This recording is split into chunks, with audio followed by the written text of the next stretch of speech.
My God, I hate drugs.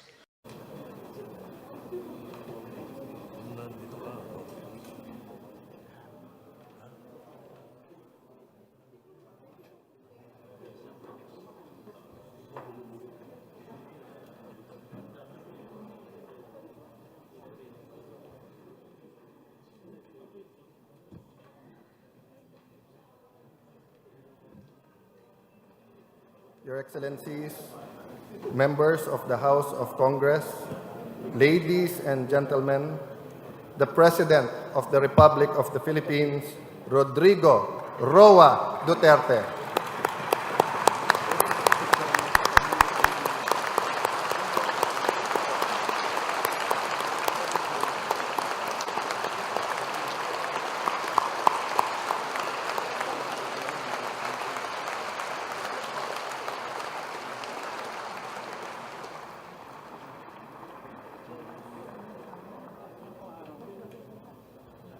Thank you.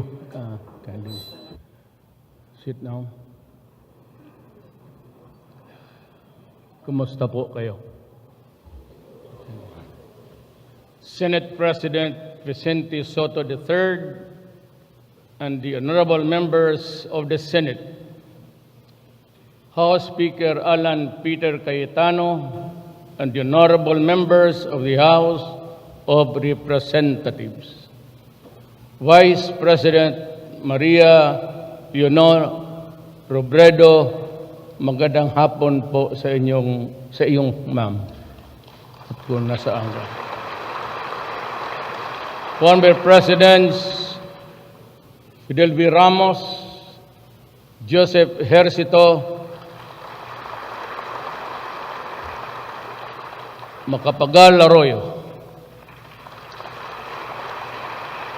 His Excellency Kacha and esteemed members of the Diplomatic Corps, Executive Secretary Salvador Medaldia, and the other members of the Cabinet, Chief Justice Lucas Bersamin, and the Supreme Court, my fellow workers in government, mga mahal kong kababayan. Let me begin by extending my hand in gratitude to all who kept faith with me in our most trying times. Numbers speak 1,000 words, tell 100 tales, but the landslide victory of the administration candidates, as well as the latest survey result, shows that my disapproval rating is 3%. I hope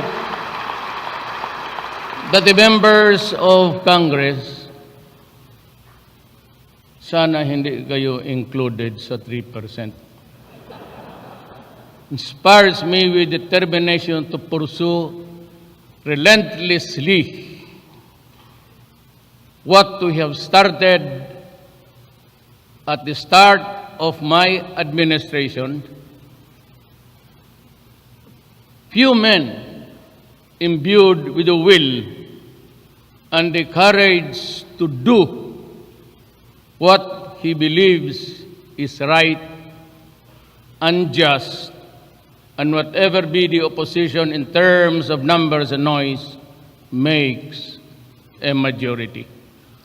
For it is not the eagle in the fight, but the fight in the eagle that matters.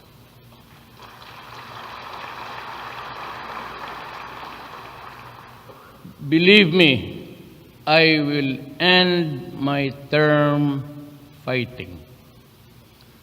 It has been 3 years since I took my oath of office, and it pains me to say that we have not learned our lesson. The illegal drug problem persists. Corruption continues and emasculate the courage we need to sustain our moral recovery initiatives. Years ago, we saw the terrible devastation caused by illegal drugs. On May 23, 2017, our law enforcers launched an operation to serve a warrant and to neutralize terrorists. A group of armed men with sophisticated weaponry and aided by local radicalized by extreme dogma and teachings fought our troops for weeks. During that Marawi siege, tons of shabu worth millions and millions of pesos.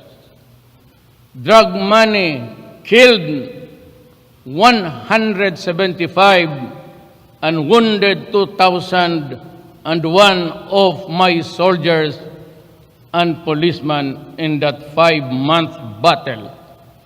I am aware that we still have a long way to go in our fight against this social menace. Let the reason why I advocate the imposition of the death penalty for crimes related to illegal drugs.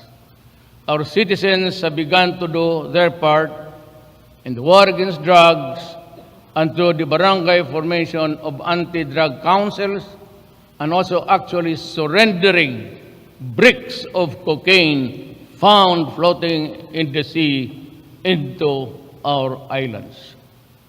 I call this responsibility. However, the drugs will not be crossed unless we continue to eliminate corruption that allows the social monster to survive. I respectfully request Congress to reinstate the death penalty for heinous crimes related to drugs as well as plunder. My countrymen, it is a sad commentary that we cannot distinguish our need from our greed, our principles from our prejudices, the real from the fake, and the truth from a lie. The reason is because that many of us, what matters above all is the self. It is selfishness, it's worse for no purpose other than personal aggrandizement. To borrow the language of F. Chanel, Jose, we have not risen above and beyond the parochial interest. Our warped loyalty to family, friends, and tribal kin continue to exact a heavy toll on our programs designed to uplift the poor and reassure our investors, our foreign investors, local, and the business sector in this country. The recent uncovering of the massive fraud perpetrated against the public health insurance system proves that corruption is pervasive. Huge amount of medical funds were released to cover padded medical claims and imaginary treatment of ghost patients. I am grossly disappointed. The government is conned of millions of pesos which could be used to treat illnesses and possibly save the lives of many. Thus, I ordered the NBI to arrest and cause the prosecution of those liable. I appointed a new PhilHealth president, whom I know is a man of integrity, a military man, a former military officer, and gave him marching orders to prioritize ridding the agency of corruption. By the way, I commend the Bureau of Investigation for its handling of high-profile cases resulting in the arrest and prosecution of criminals. These culprits will have their day of reckoning in court. I hope it happens during the last 3 years of my term. Concerning the unscrupulous persons manning our ports and scalawags in uniform, we have been unyielding in our reforms to weed them out of public service. I have fired or caused the resignation of more than 100 officials and appointees of government without regard to relationship, friendship, and alliance. There is no sacred cow, as the saying goes, in my administration. Institutions that are the stewards of our resources and agents of development have long been a major source of public frustration. Drastic reforms within these agencies have yielded results. Our government-owned and controlled corporations, infamous for high salaries and bonuses being paid for their executives and employees, have started to shape up. As of July 9, 2019, we collected more than 61 billion from GOCCs, or government corporations, 32 of which, or 32% is 16 billion from PAGCOR. This is more than the 36 billion collected in 2017. My salute to Andrea Domingo.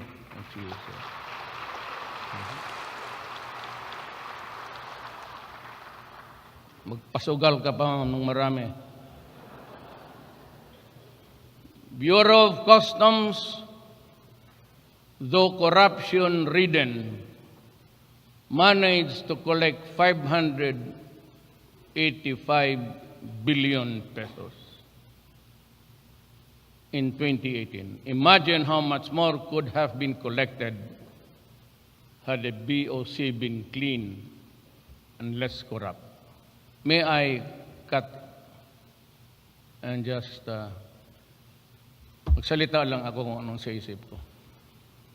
I went to the Bureau of Customs 2 weeks ago and found out that there are about 63 of them facing charges, criminal charges, and 61 of them under investigation.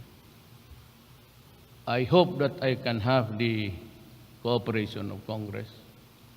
If we cannot abolish their position, and if I cannot dismiss them for the reason that there is a security of tenure, I will just allow them to have their plantilla positions, but they have to report to Congress every day to help me in the huge paperwork that we have to do every day.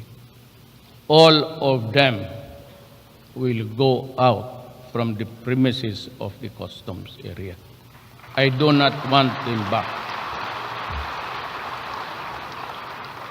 We in government talk too much, act too little, and too slow. I recall saying that before the congressional hearing when I was mayor of Davao City. I say that again to emphasize how little we have changed since then.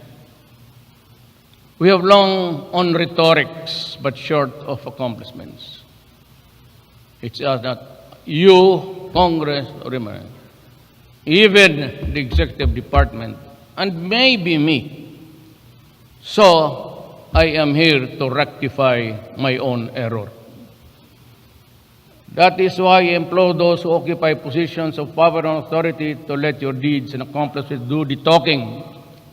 Lead by example. Words ring hollow when not followed by positive and prioritized action. Time and again, I have emphasized that, like my fellow workers in government, trabahante lang po ako ng Pilipino. Last year, I signed the Ease of Doing Business and Efficient Government Service Delivery Act, a significant piece of legislation to improve service delivery and fight corruption still until now.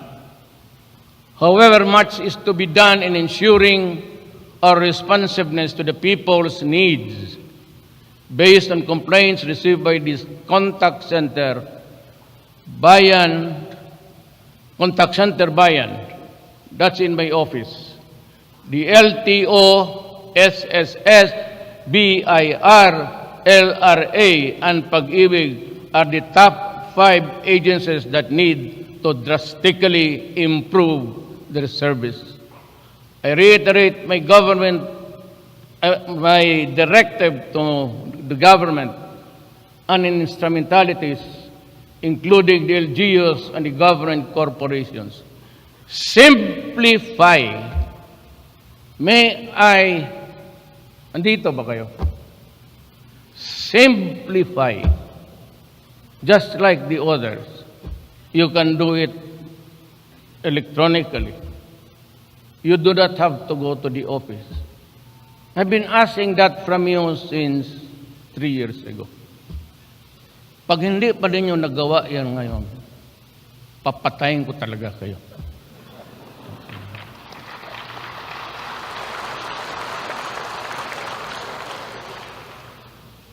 Nabubwisit na.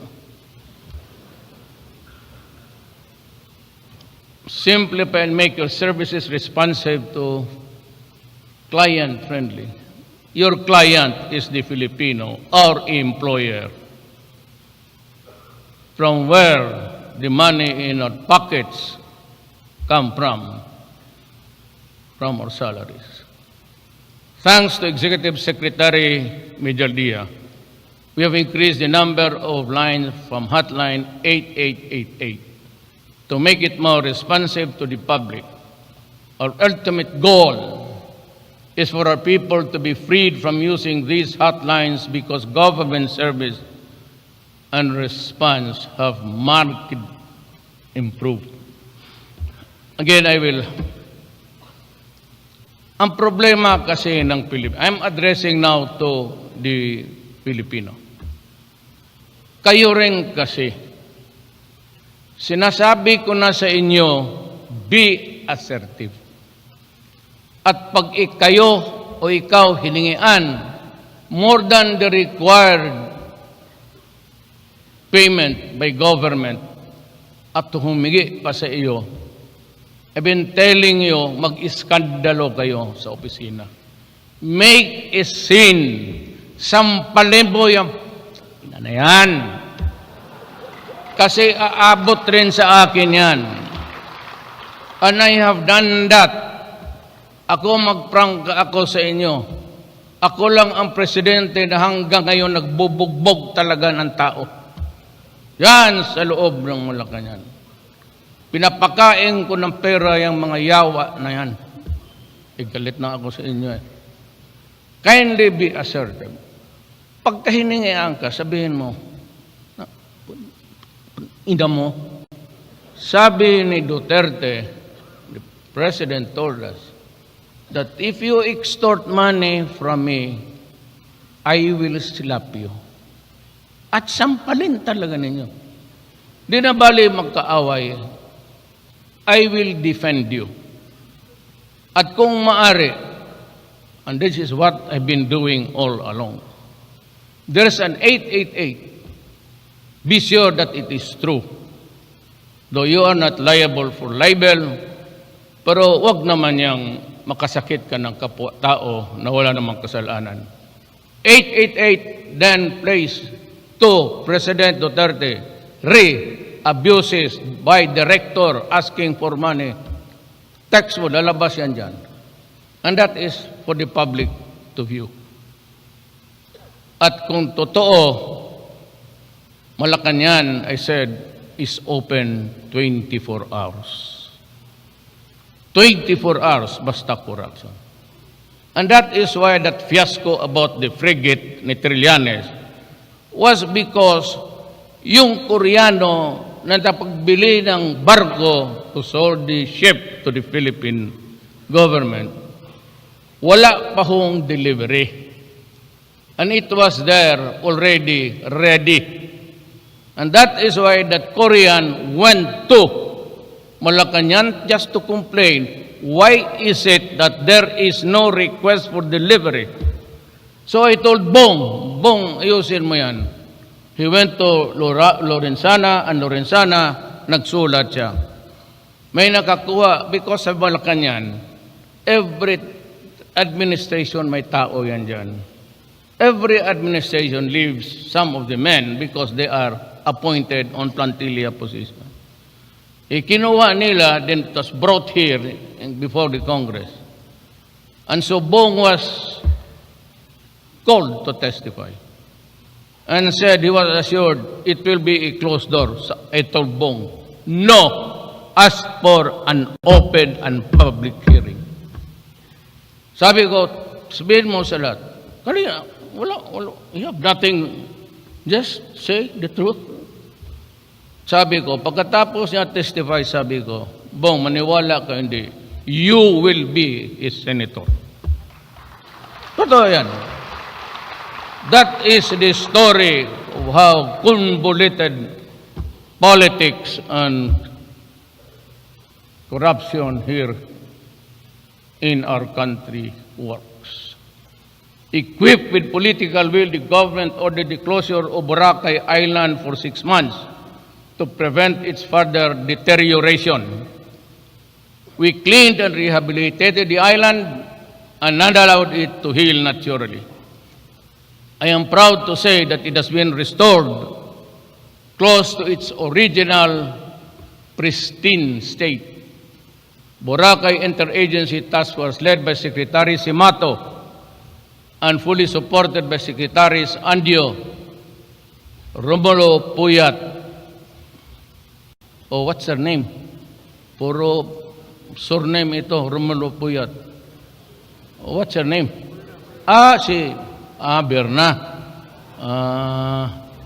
Berna, Romulo Puyat, Belo, and Villar, and the TESDA Chief Mamanjong for this huge success. Kudos are also due to the PMS for integrating the 6-month rehabilitation plan and the NEDA for the recently approved Mindanao Term Boracay Action Plan. Boracay Island is just the beginning, and the girls there, the foreigners, are waiting for you, gentlemen, to visit the place. They are all on the beach sunbathing. You are invited. I have not been there. Alam mo, nung naayos yan, day before, we were told that there's going to be an opening tomorrow. So on the TV on that day, magandang hapon, showed a lot of bantings and banners, Salamat, Duterte, ano pagkatao. So when I saw it, I called the military and the police, remove the bantings. I am not going there. No need to really advertise.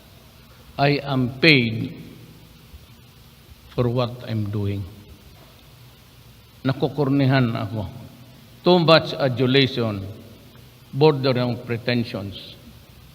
I can almost smell it a mile away. And I never went there until now. What I did was, I went to the other side of the island and asked the DAR, what is the status of the land behind the beach of Boracay? And they are still categorized as forestal and agriculture. Not, I said, not commercial, no sir. So I told the agrarian reform, go to the place, have it inspected. Because I will declare the whole of the island a land reform program. And I gave the islands piece by piece to the Etas, the natives of the place, para walang masabi. Marami kasi ginawa ko raw para linisan ko, ibigay ko sa mga kaibigan ko. Wala akong kaibigang mayaman. Ayaw kong kaibigan ng mayaman. Because pagka mayaman ka, tatabi lang ka lang sa akin, pati ako napahira na ng kung ano-ano ang hingiin mo sa gobyerno. There are those who violate environmental rules. I am giving due notice to the LGUs and other stakeholders, kayo po, of tourist destinations to take extra steps in the enforcement of our laws and the protection of our environment. On January 27, 2019, we officially started the Manila Bay rehabilitation. Though we have a long way to go, we are encouraged by the test results of the waters near Padre Faura. We will relocate informal settlers. I hope it can happen during my time. Along the waterways and shut down establishments that continue to pollute and poison our waters. Make a choice. I'm going to the... Malaki ba yung building dyan? I'm going to dismantle your building or just simply burn it down so that we can have a new setup of environmental friendly, whatever that means.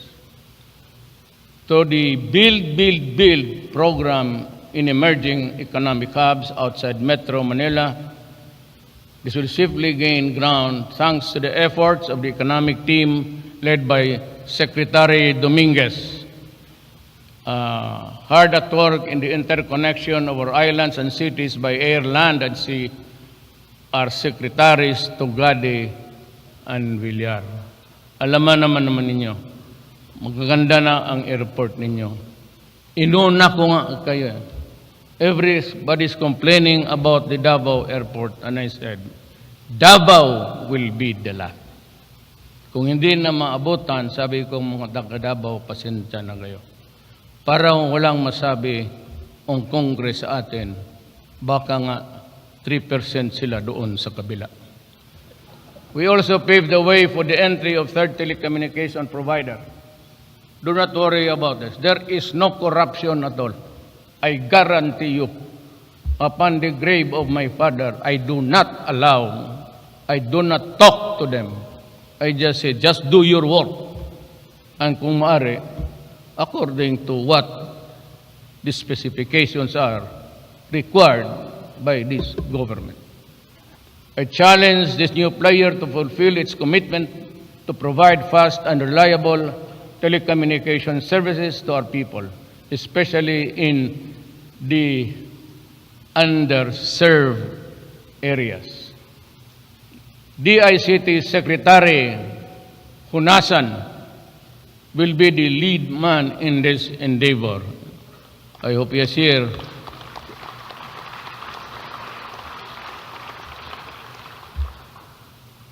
However, developmental gains will not be felt by our people in the countryside if we cannot maintain law and order. Yung peace and security, we need to enforce the law. After almost 2 decades of peace negotiation, the Bangsamoro Organic Law was finally passed and ratified. For decades, our Muslim brothers in the armed have been mired in poverty.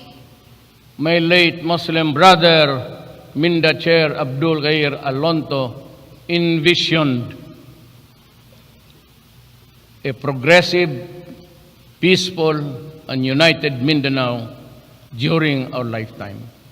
It is my hope that the Bangsamoro transition will fast-track the establishment of regional government that will secure and comfortable life for Muslim brothers and sisters and all indigenous communities in the Bangsamoro regions. Additionally, I have taken the helm of the National Task Force to end local communist armed conflict and have assigned a cabinet member to each region to harmonize government efforts in attaining national development security. Through the exceptional leadership of Secretary Briones and the DepEd, I am proud to say that this year more Filipino learners are receiving basic education with over 27 million enrollees from kinder to senior high school.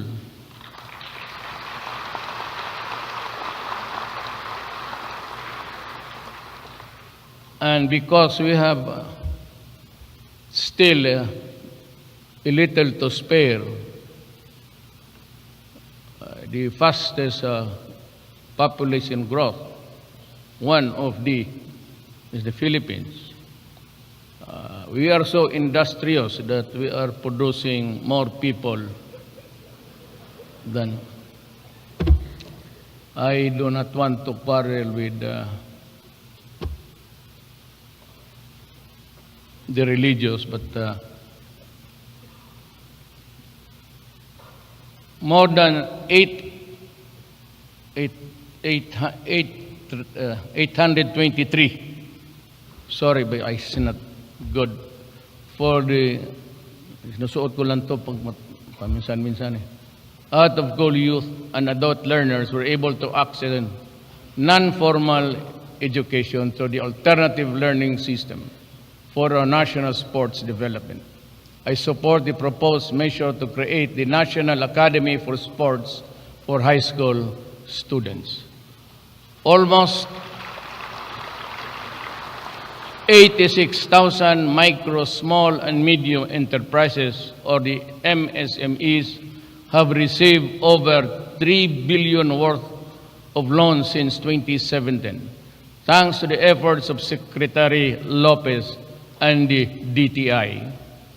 Additional benefits for solo parents, the assignment of health workers in all barangays, and the expansion of the malasakit centers are what we also hope to achieve through the bills filed by the original concept of Bongo para manalo sa kampanya. Yun ang mantra niya. Tutuhanin mo lambong, mapahiya tayong lahat. I also implore Congress, you have to study this very carefully. Congress has to postpone the May 2020 election. And yung barangay Sangguniang Kabataan to October 2022. Because if you read it, to rectify the truncated terms, paiba-iba na eh. The truncated terms of sitting barangays, but also provide them with the ample time to finish the programs and projects. I suggest Congress should also enact the Magna Carta for barangays. This administration's malasakit at Servicio program has of course reached the Filipinos who labor in foreign lands. The milestone signing of the bilateral labor agreement with Kuwait in 2018 is a testament of my commitment to stop abuses inflicted on our overseas Filipinos to ensure their welfare, protection, and their access to government services. The establishment of the Department of Overseas Filipinos will sufficiently address that particular need. Our accomplishments for the past 3 years and the plans for the next 3 are discussed in detail in my midterm report to the people, copies of which shall be made available before the day ends. Let me repeat what I said many times before. Honestly, I have identified the enemy who dumped us into this quagmire we are in. I have met the enemy face to face, and sadly, the enemy is us. We are our own tormentors, addressing the Filipino people. We are our own demons. We are as rapacious predators preying on the helpless, the weak, and the voiceless.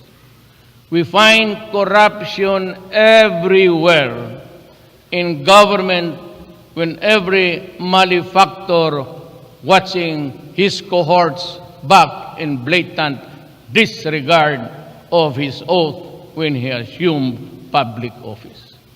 Even the language has evolved to soften the wickedness of the criminal act. For the boys, sponsoring an event, or what else have you? No amount of euphemism can trivialize or normalize betrayal of public trust or any other criminal offense. It is an injury laced with insult. It is both a national embarrassment and a national shame. For every transaction,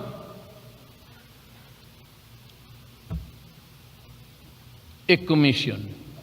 For every action, extortion. Any request that goes on and on endlessly and shamelessly. Catharsis is what we individually and collectively need to do today. Not tomorrow, but today. Self-purgation, followed by the resolve to do what is right and proper, is good for the nation's health. Let me ask you, when will corruption end? Kailan ba talaga ito? Hanggang kailan? Well, I don't know. I've been with government for almost 35 years now. I am not singling out myself. It's the entire gamut of our system. Corruption exasperates. It frustrates. It is also exasperating that there are times when I think that perhaps it is blood that we need to cleanse and rinse away. The dirt and the muck that stick to the flesh like leeches. Of course, it is only a thought. I am simply thinking aloud to dispel any controversy that my statements in this regard will create something else. Words of Pedro Guerrero, who said, "Sometimes they write what I say, and they write, and They write what I say and not what I mean. So yung mga papurga-purga lang dyan. I use similes, metaphors, hyperbole, and other figures of speech every now and then to prove or stress a point. I am as human as anybody else. On the matter of the Philippine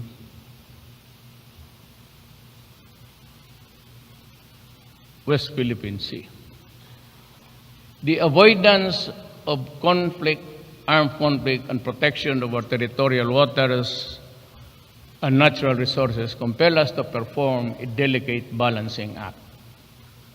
A shooting war is grief and misery multiplier. War leaves widows and orphans in its wake. I am not ready or inclined to accept the occurrence of more destruction, more widows, and more orphans should war, even on a limited scale, breaks out. More and better results can be reached in the privacy of a conference room than in the squabble in the public.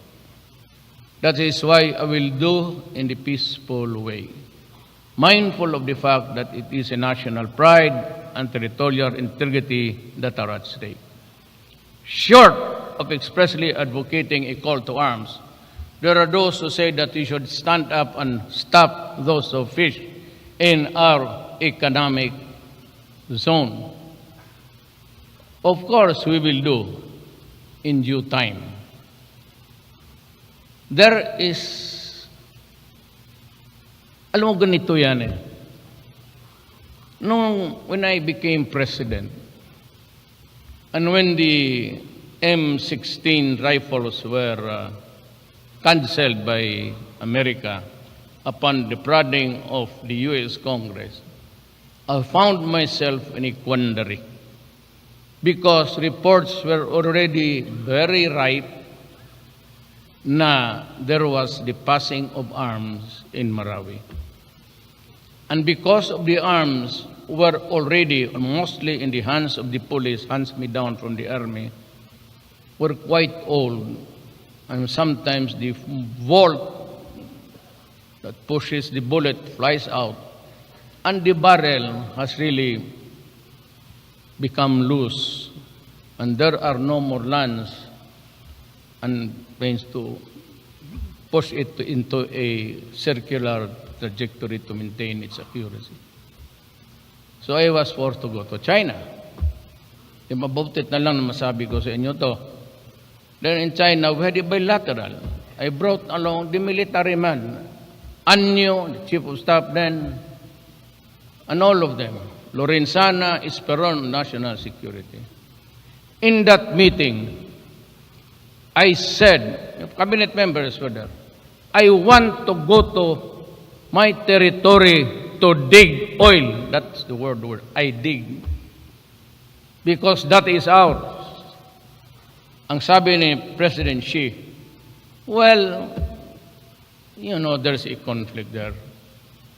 Do you think rather than go there and have a confrontation, not necessarily the gray ships, warships, but, you know, a squabble there could lead to something else. So no, we just became friends. And perhaps we can talk about this. But not an outright precipitate move.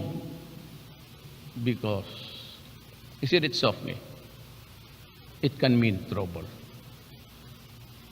If the trouble comes out from the mouth of a president of a republic, anong magawa mo?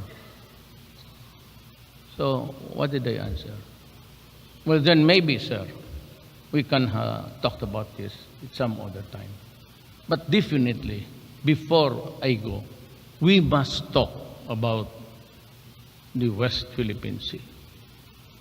We cannot, you know, have our cake and eat it too in this.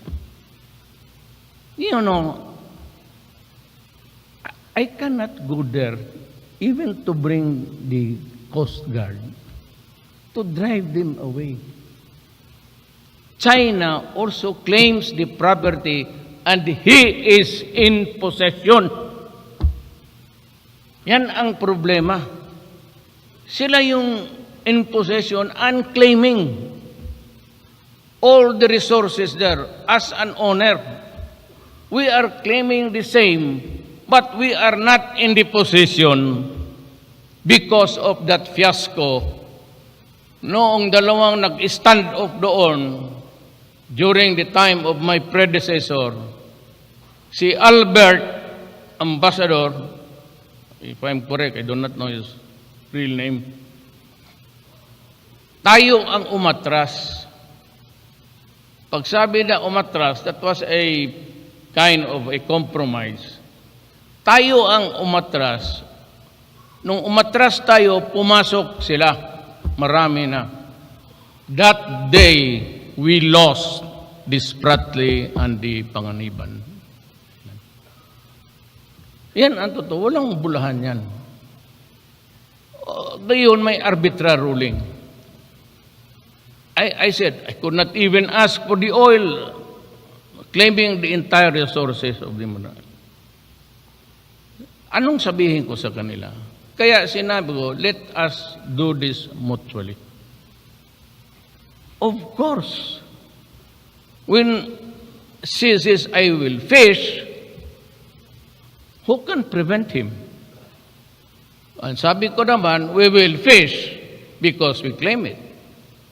And sabi ko, please allow, because before that, they were driving away our fishermen. Di ba inaabog nila? Kaya sabi ko, do not drive them away because the Filipinos are of the belief that they are also claim it. Now, if you deprive the Filipinos of their... Magkagulo talaga yan. And it could lead to one, not really war. I said, we have to... sabi ko, so I said, I allowed. That was on the premise that I own the property. Pero hindi tayo in control of the property. Yan, magsabi sila, of course, I will allow you. Kaya pinabalik. Yung disgrasya, yung pagsabi, a mere incident, legal marine incident. Yan ang ginagamit sa batas. Yan. A marine incident happened. Hindi naman sinasabi marine accident. It was just nabanggaan, wala naman. So they wanted to talk. Tapos ayaw dito. And so, sige, we will investigate and you investigate. And when we are ready, we should meet and compare notes. And let us determine who pays for what damage. Ganun lang. Ipadala ko yung Marines ko to drive away the Chinese fishermen. I guarantee you, not one of them will come home alive. Kung ipadala ko yung pati yung frigate ko na bago, yung pinagkaguluhan nila ni Trillanes dyan sa that made Bong a senator, ubos yan. Because there are already guided missiles in that island. And the fastest that they have installed there can reach Manila in 7 minutes. You want war? Alam mo, asaran yan eh. Supladuhan yan. Kung supladuhan lang, umalis ka diyan. Kung ganunan lang, bright ako dyan. Hanggang bunganga lang. Pero kung bunutan na ng baril, pwede siguro. Basta dalawa lang. But the problem is, whether we do it in a diplomatic way, there will be heated arguments. Sigurado yan. We do it in a confrontation doon, we try to drive them away, it could lead to a violence. Anyway yan. By the way, the President answered when I said, I will dig my oil the first time I went to China. Nakita ko yung tao. So you can more or less draw a profile of his Please do not do that because there will be trouble. Ano man magawa ko? I go there as the fisheries and besides, I was invoking yung traditional fishing rights. It is in that arbitrary ruling. Ayaw lang ninyo gustong tignan. It is mentioned there that even before countries were in existence, people around an ocean or a lake had already been fishing there for generations.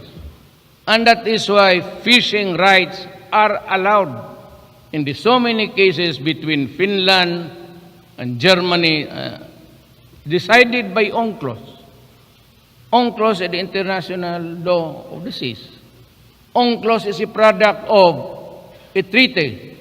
That treaty is also a part of our land because we are a signatory.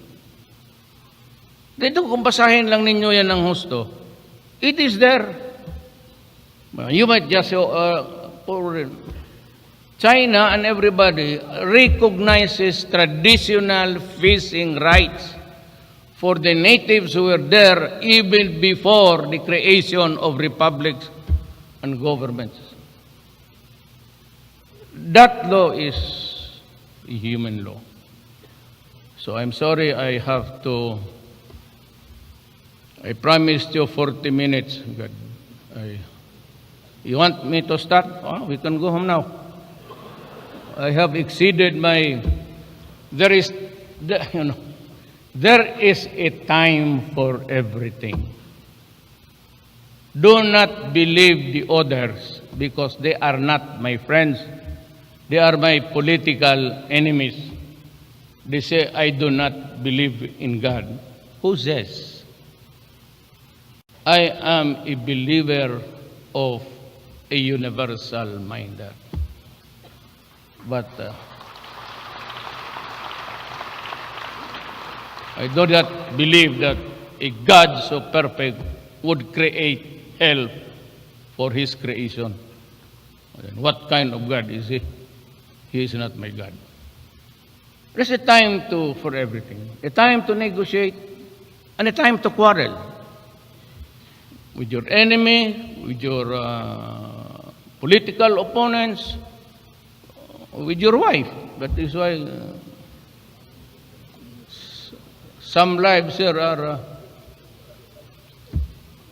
and a time to antagonize, and a time to make peace, and a time to go to war, and a time to live, and a time to die. That's Ecclesiastes 3. Our ownership of the West Philippine Sea is internationally recognized. However, both the United Nations Convention on the Law of the Sea, UNCLOS, and the Arbiter Award in the case of Republic of the Philippines versus People's Republic of China recognize instances where another state may utilize the resources found within the coastal states. Exclusive economic zone, the arbitrary ruling even states, the one that they are charging me for violating the Constitution. Sino gani yun? Suntukin lang kita dyan, buti pa.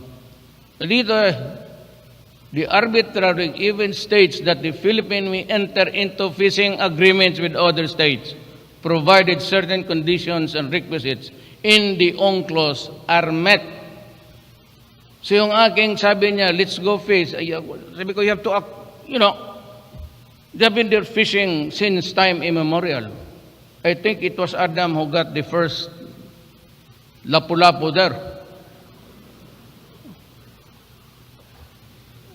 Let me assure you that national honor and territorial integrity shall be foremost in our mind. And we may take next steps in the smoldering controversy over the lines of arbitral ruling. The West Philippine Sea is ours. There is no ifs and buts. It is ours, but we have been acting along that legal truth online. But we have to temper it with the times and the realities that we face today. Poverty incidence fell from 27.6% in the first half of 2015 to 21% in the first half of 2018. The most important number, though, is the 6 million Filipinos we need to pull out from poverty. Kindly help me on this. And you know, as I said, corruption is everywhere. You are free to investigate. I don't take offense. If there is anything wrong in my department, the executive, you are free to open the investigation anytime.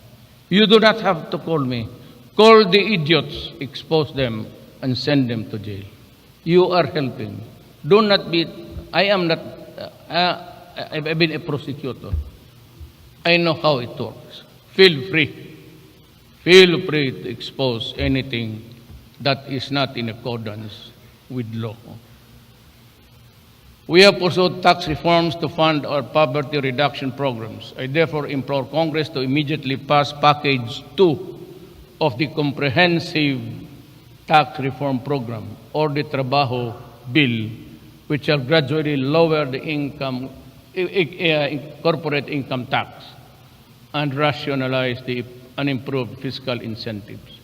It will energize our MSMEs and encourage them to expand their business and hopefully generate, I'm using the word hopefully, para sabihin na you're all talk, hopefully 104 million jobs in the coming years. The MSMEs hold the promise of raising a lot of the Filipinos. I therefore believe that it is now time for Congress to approve a new version with salary standardization law. Ngayon na. And to the teachers, alam mo dito, who toil and work tirelessly to educate our young. Kasali na po dito yung hinihingi ninyo. Hindi naman masyadong malaki, pero it will tide you over during this hard time. A little bit bigger than before. This is intended to increase salaries of national government workers, including teachers and nurses. Good. I am also asking Congress to pass the remaining packages of my administration's tax reform program and the bills that would further raise excise tax on, very good, let us do it, tobacco and alcohol. Sinong naninigarilyo dito? They should be exterminated from the face of the earth. They are the ones, you know, I do not hide what's wrong with me. I acquired Burgess disease because I smoke. But I made it a national policy because, you know, when I was new mayor, I went around to see the discos and nightclubs. I could hardly see the faces of the people inside. You have to wade into a thick smoke to just recognize one. So that was when I decided. But I was still smoking. But I decided, because I knew, I already had it. It's time. Sabi ko. And in national law, para lahat na, that at 12 o'clock, everything closes. I'm not trying to pull a chair here. Mine was that 2 o'clock noon sa Davao. It was 2, then I reduced it to 1. When that boxing mayor there became mayor, she reduced it to 6. Walang order, no orders in advance. So we have ordered already, so you can close, but we have to drink. Itong ngayon, at 12, everything closes down. Nobody works. So I think that we should adopt it. Most of the states, in many states, in many countries, ganun man. Alas 12, sarado na talaga. We have to stop drinking. And jukebox, they're only good up to 8, 9. 8 maganda. It's there in every corner store. Blares out noise. And the children will go to school and the working class. And you are there with your store. I have prohibited it in Davao. And at 12, as you see, Davao is quiet. Because everybody is resting already. Be it in the memorial parks, cemetery, or in the comfort of their home.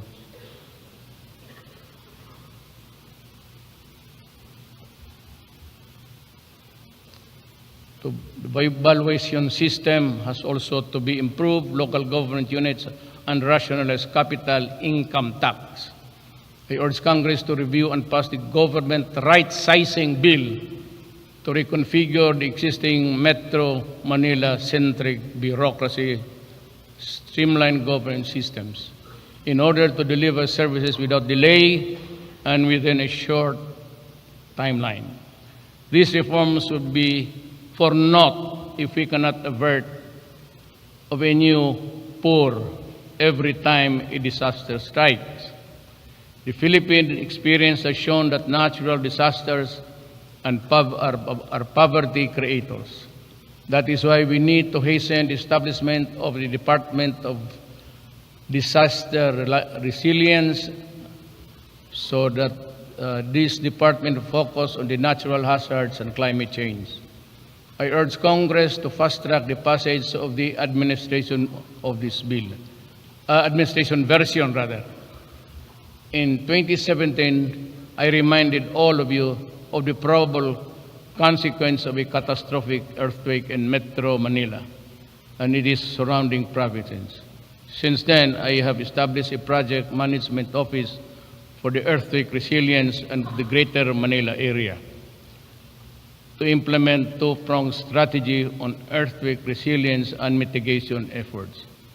I just heard, it's not in my speech, I just heard that from a psychic that the first crack, when the big one hits, will be right here in the center of this.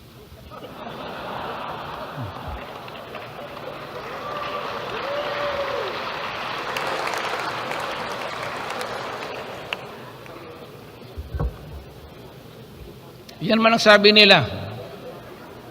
Philippines is so corrupt, it's so lousy, that if you kill all congressmen, senators, and the president, we will have a new day. So I pray that if the earthquake comes, it comes now, this moment. Kompleto na tayo. May madamay pa tayo doon sa harap.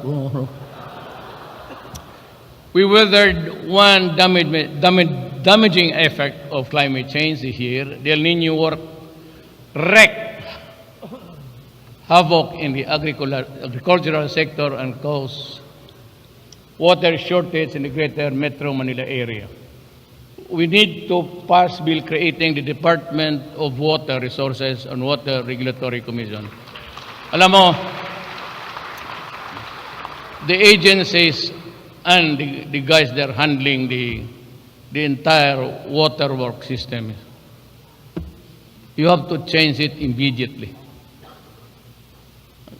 You know what? There was this 3-day no water. I was in Davao. So everybody was complaining. And I was even afraid to come here because what if my girlfriend will not be able to take a bath? She will smell like hell. So I said, I'll wait for the water to wash her. Alam mo kung hindi ako nagmura, kung hindi ko sinabi, putang ina. And then when I arrived in the morning, there was water. And my girlfriend was fresh.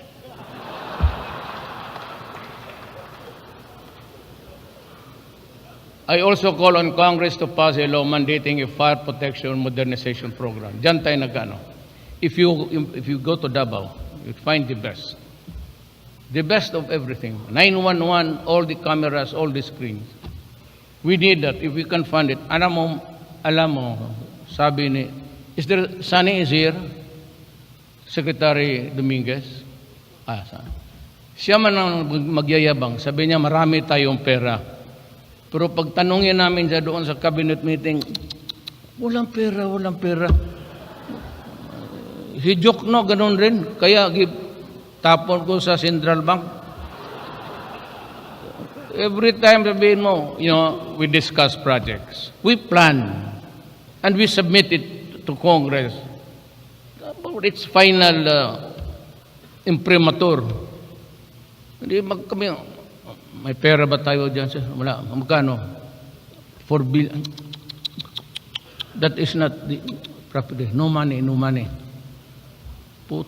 Saan palang pera natin dito? Sa bulsa ninyo?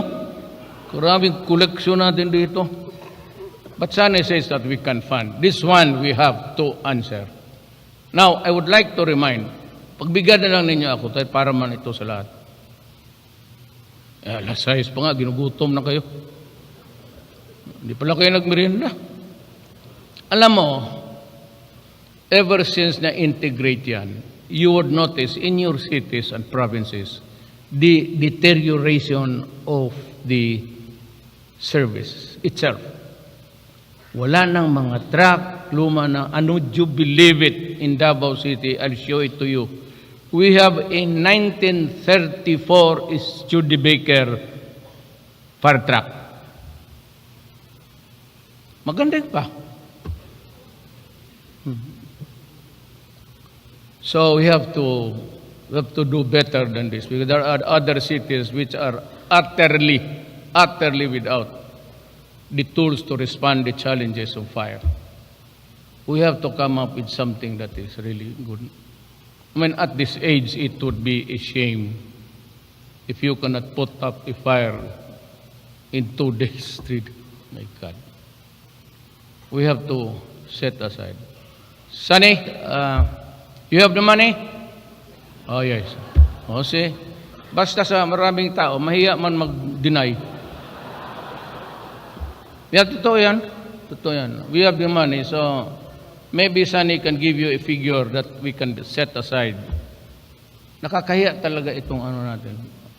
Ang Davao meron. Davao has a very good 911. Hindi ako nagyayabang. And we have cameras in every corner, so we can solve crimes immediately. And meron kaming 911. What is your emergency? That's the standard. It's fire, they call the fire department. Sabi ko, 911, yes. What's your emergency? I seem to have lost my girlfriend since we know you, Mayor. You go back to Manila. There are plenty left there. Go. This will equip the Bureau of Fire Protection with tools to respond to challenges. I further ask Congress to urgently pass the National Land Use Act or NLUA within this year. Pakilang po. So that we can proceed with the new, we can meet the demands of the new investors coming in. Ang lupa natin ang problema A science-based national land use plan would serve as basis for the LGUs in crafting respective development plans and help disperse economic activities to the countryside. The dispersion of economic and business activities to Visayas and Mindanao is not just a campaign promise, it is an economic imperative and a key to our country's sustainable and equitable development. We will encourage investment to develop the rural areas and Metro Manila and other mega urban areas. Let me cut here. Total, maliit na lang.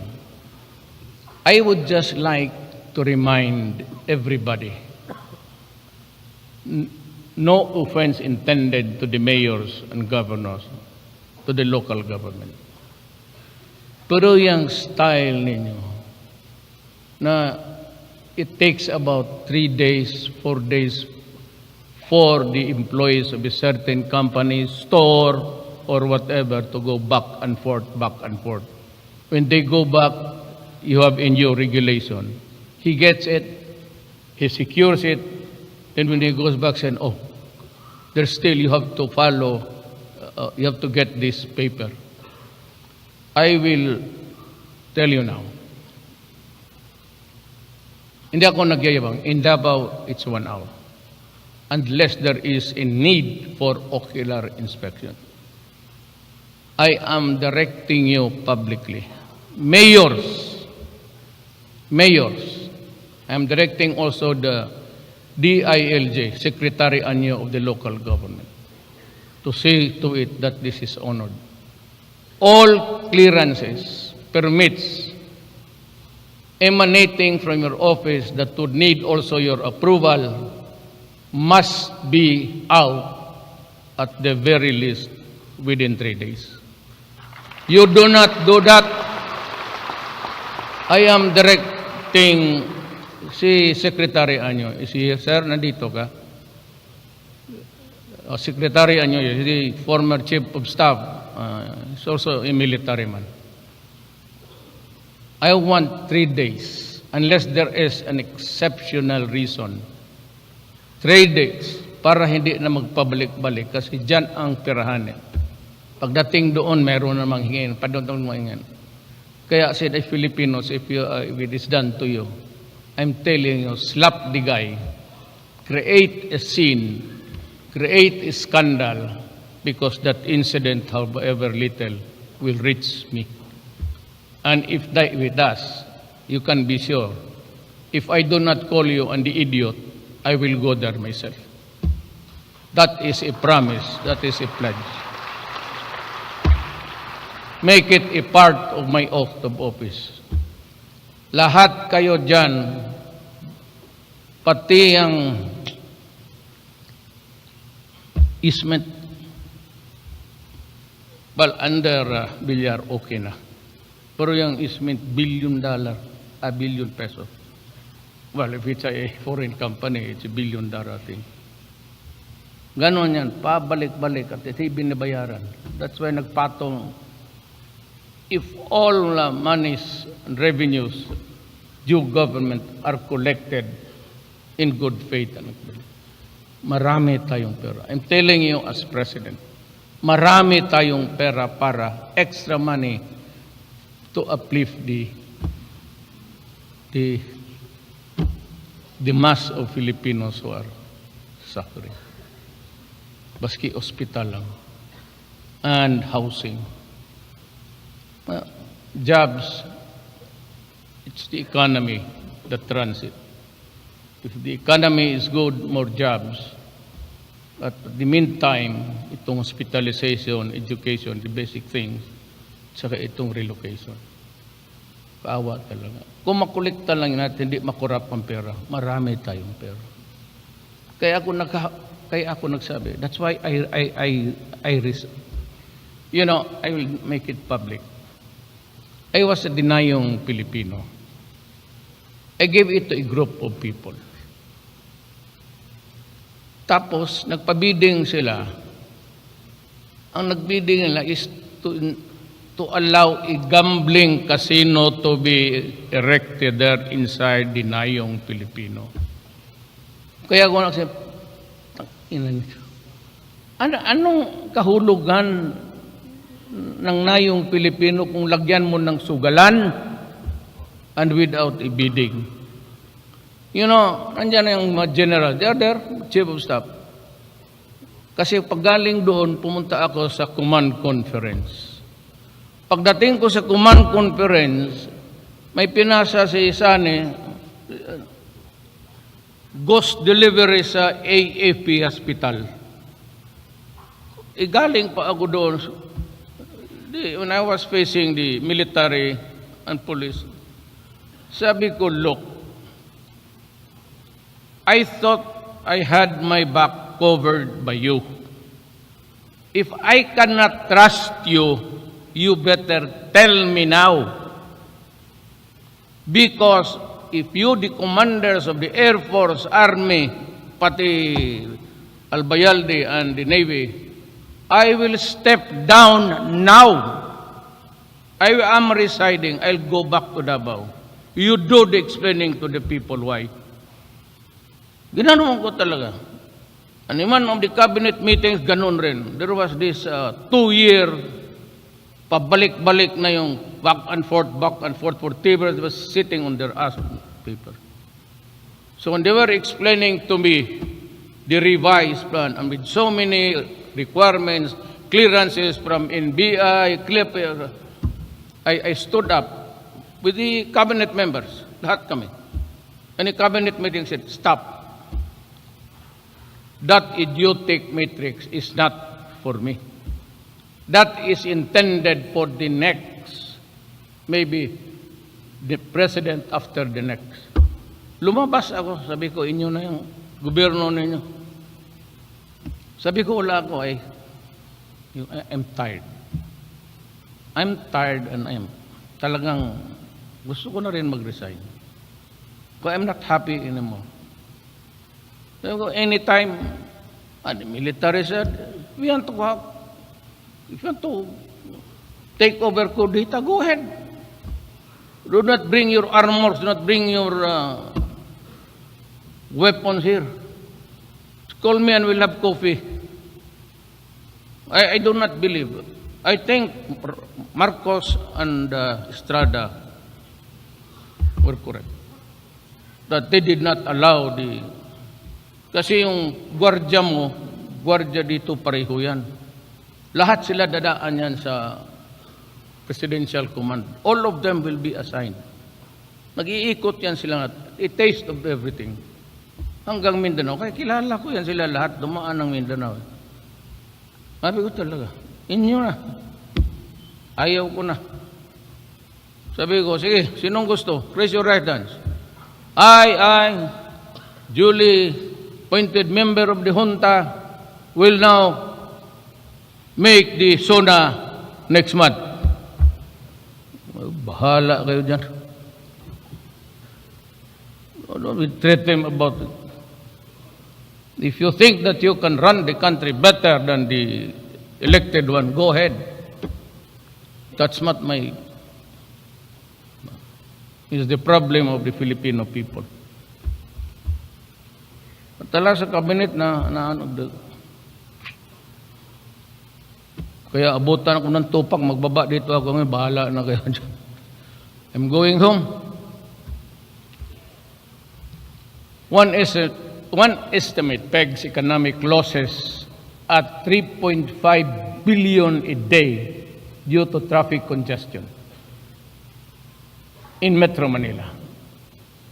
So meantime, I reiterate my directive, my request, my pleading to the MMDA and all concerned local officials in Metro Manila and other cities to undertake immediate action to ensure the speedy and smooth flow of vehicular traffic. Reclaim all public roads that are being used for private ends. Marami dyan. And again, I ask Secretary Anyo to see to it that this is enforced. If there is a mayor or a governor or kung ano sino kang demonyo ka, i-suspend mo, Sir Anyo. Give him time, and if he cannot, if he is not up to it, then papahingayin mo na lang.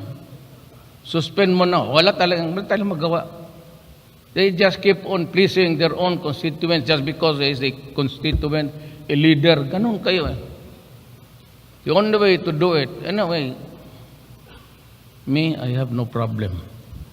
Me, I am an inutil official. Me, I cannot run anymore.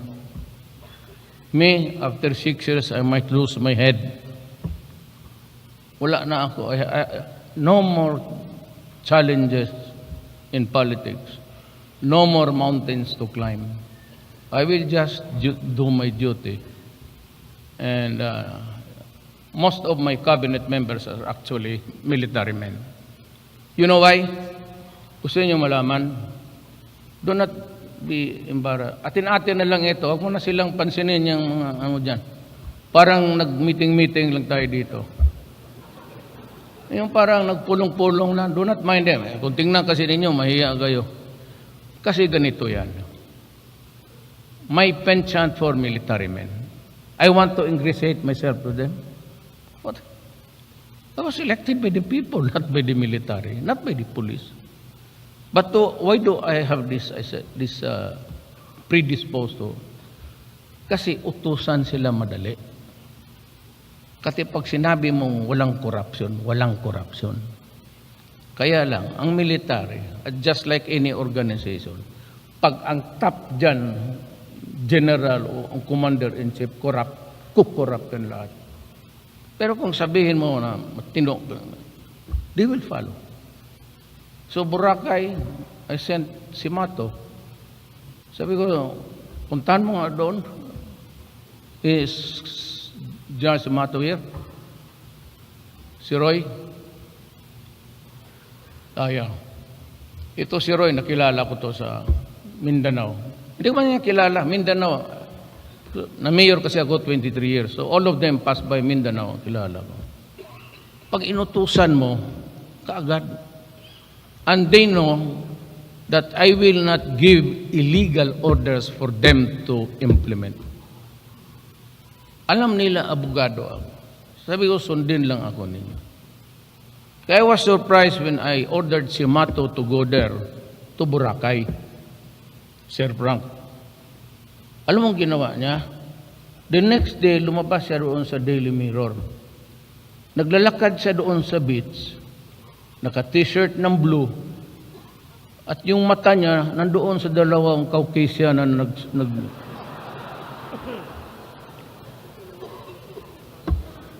kadamit sa mato. Akala ko pa inutusan kita. Yes, ano?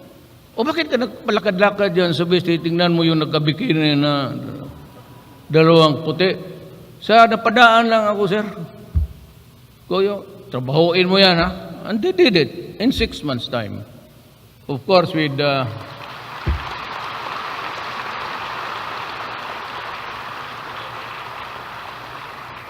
I like si Mato because he mixes pleasure with work. That is the way how to do it.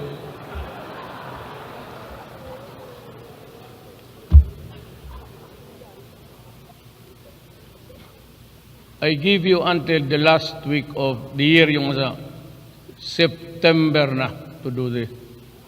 Clean the LGUs. Walang mangyari dito.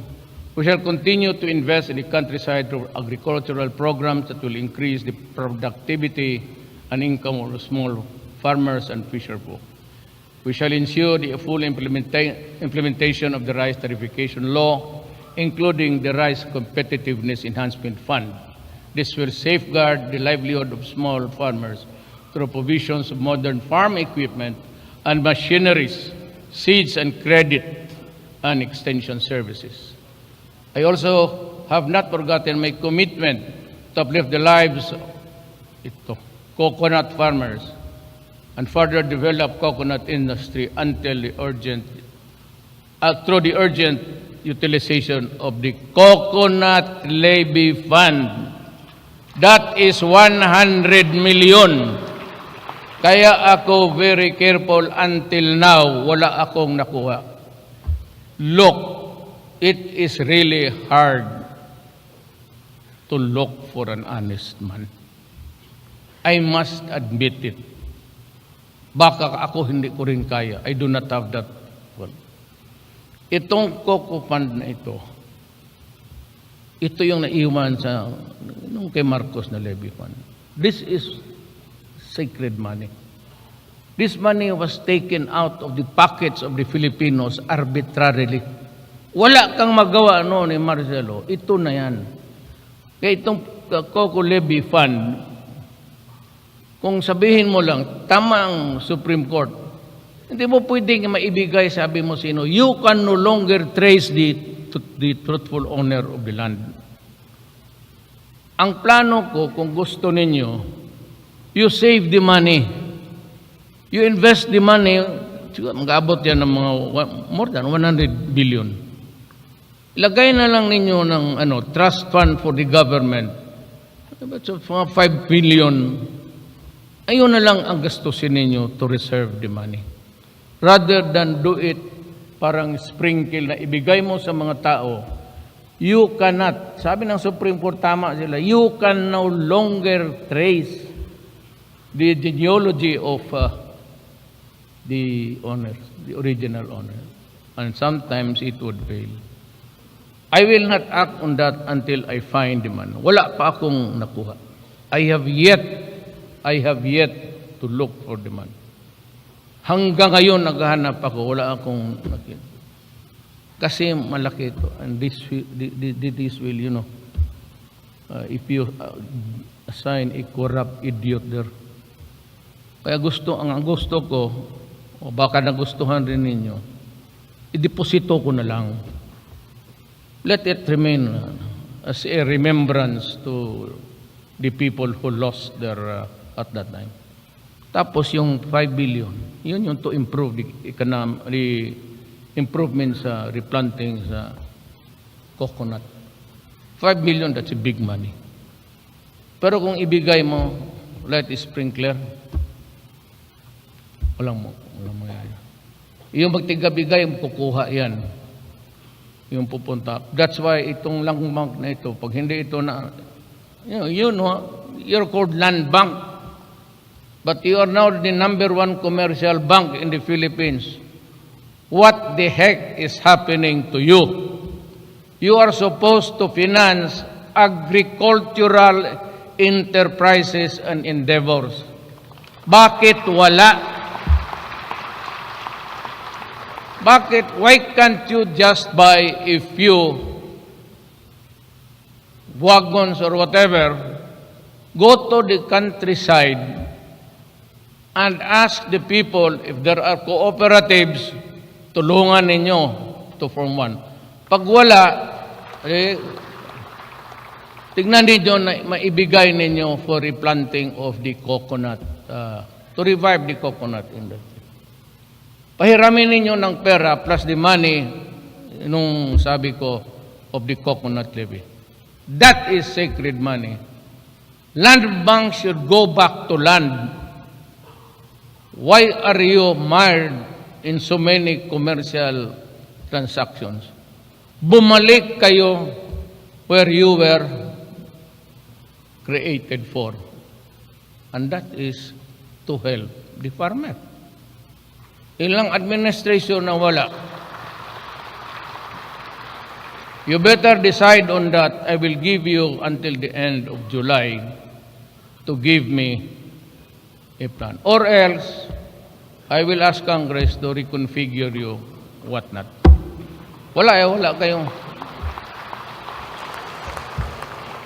I'm asking now, Congress, pag wala sila, if there is no viable plan for that, for the farmer, and it is just all commercial transaction, might as well abolish it.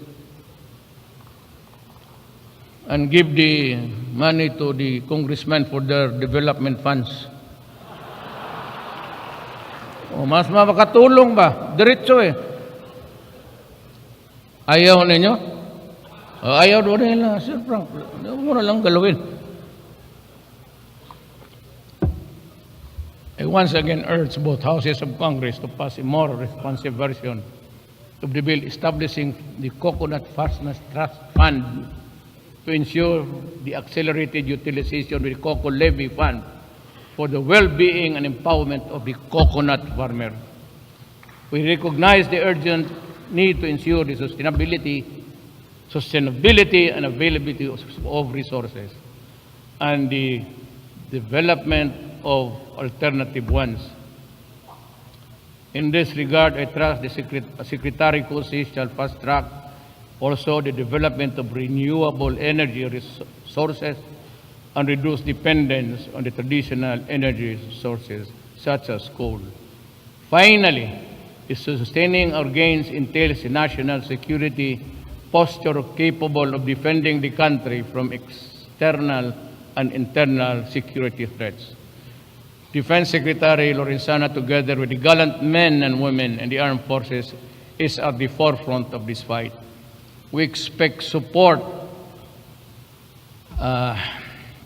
for the legislative initiatives aimed at strengthening defense-related systems, such as the proposed National Defense Act and the Uniform Personnel Separation Retirement Pension Bill, and the revival of the mandatory ROTC grades 11 and 12. Very important. Alam mo, pag mag-gira-gira, 10 out of 10 hindi marunong maghawak ng baril to defend even his father and mother and brothers and sisters. Itong mga bata ngayon, they're bereft of the patriotism and the love of country. Balik sila dito. I think a military training would be good for everybody. Wala, sige lang. Shabu. Maya, namatay. Duterte, extrajudicial killing. Report to the ICC. Okay. If you can provide me with a good, comfortable cell, heated during winter time, I want to go, and an air condition during hot weather, and a conjugal visits unlimited, para we can understand each other. We are aware of the fact that there are times when AFP and PNP personnel, while in the performance of their duties, get unjustly sued, providing them with free legal assistance to help and boost their morale. My fellow citizens, to borrow the words of Churchill, akin to, this is mine. We are now entering a period of consequences. The consequences of what we did and did not do, but should have done during my first half of my term. I assume full responsibility for that. As president, I cannot pass the blame to anybody. So it's on me. Though we cannot change the past, we will not squander the future. I will push harder in the pursuit of programs that we have started, but always within the parameters of the law. I will not merely coast along or while away my time during the remaining years of my administration. It ain't my style, but I will not stop until I reach the finish line. Then and only then shall I call it a day. Our goal for the next 3 years is clear. A comfortable life for everybody, all Filipinos. We have made significant strides and accomplishments in signal milestones as a nation in the past 3 years. This momentum must continue with greater fervor in the next 3 years and beyond. I dream of glowing days ahead for every Filipino. I dream of a Philippines better than the one I grew up with. This is my pledge and commitment for just 3 years, if I can. If I cannot, I'm sorry. But I shall continue to comply with my constitutional duty to serve and protect the Filipino until the last day of my term. God bless the Filipino. God bless the Philippines. Thank you very much.